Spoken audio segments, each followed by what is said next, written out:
една доста агресивна и офанзивна игра, да не да кажем така, внесе да немир кај нас и да уште од почеток даде гол, како би покасно ги анулирала тие 2 гола разлика, меѓутоа ова е прва нивна шанса после она на Мирослав Лазаревски и малтене за прв време уште една шанса имат и това е све.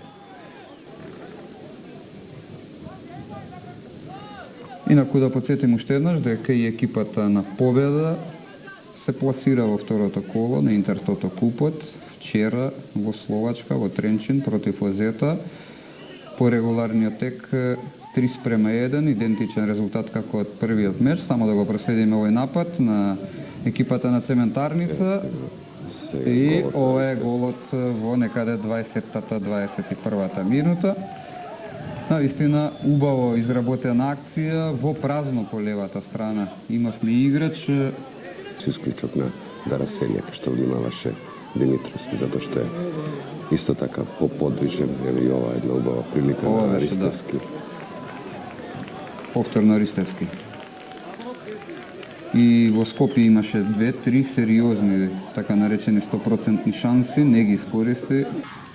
И сега слободен удар на околу 25 и нешто повеќе метри од голот на Зекири.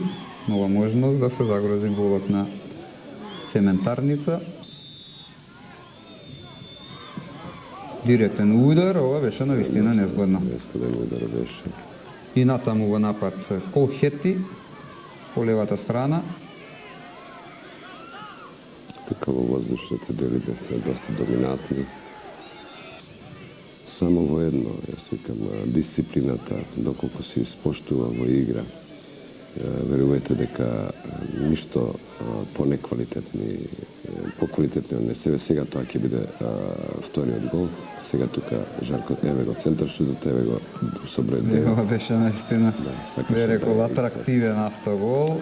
Гласалија, некаде 32 минута од средбата во првото полувреме. Се разбира, многу полесно или уште полесно се дишеше по овие 0:2. Обрнете внимание.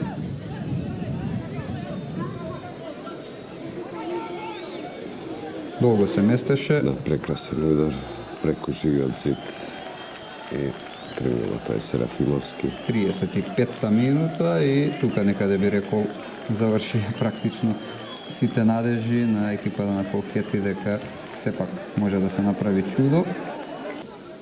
Можност да ја запознаеме таа екипа. Убаво беше блокиран пред малку Басалија со број 9.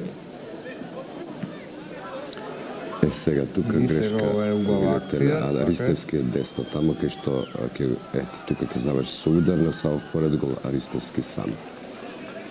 Што меѓутоа Добро, во разговор со сепак, Савов рече дека не го виде. Така, затоа што не е играч, тој што кога би видел не би ја дал таа топка на својот Сепак и при резултатот 3:0, веројатно секој сакаше да постигне гол, дека беше практично јасно дека тешко ќе може противникот да ги стигне овие така, голови, тука меѓутоа Ристевски вие и натаму инсистиравте. Да, добар, поред гол. И имаше еден подолг период да ја залечи таа повреда. Он сега е здрав, меѓутоа не е и доволно физички спремен, само тоа, меѓутоа се работи во секој случај за еден квалитетен играч, кој што со својата брзина, мислам, поготово за вакви едни надпревари е доста корисен, еве и ова Ристевски.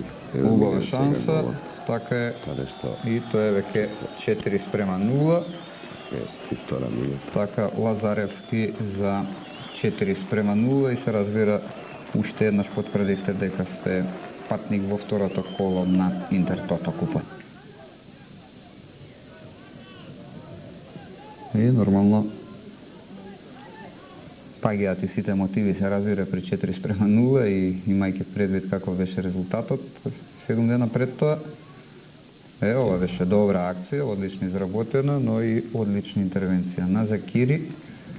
Сите ние, се разбира, очекуваме македонскиот клубски фудбал преку Цементарница пред се во овој случај и победа, зашто да не да добие нови поени на европска фудбалска клубска сцена, со што се разбира дека у иднина би ги избегнале овие први, ако ништо друго, елиминациони кола во европските фудбалски купови, аналогно на тоа и во Интертото купот.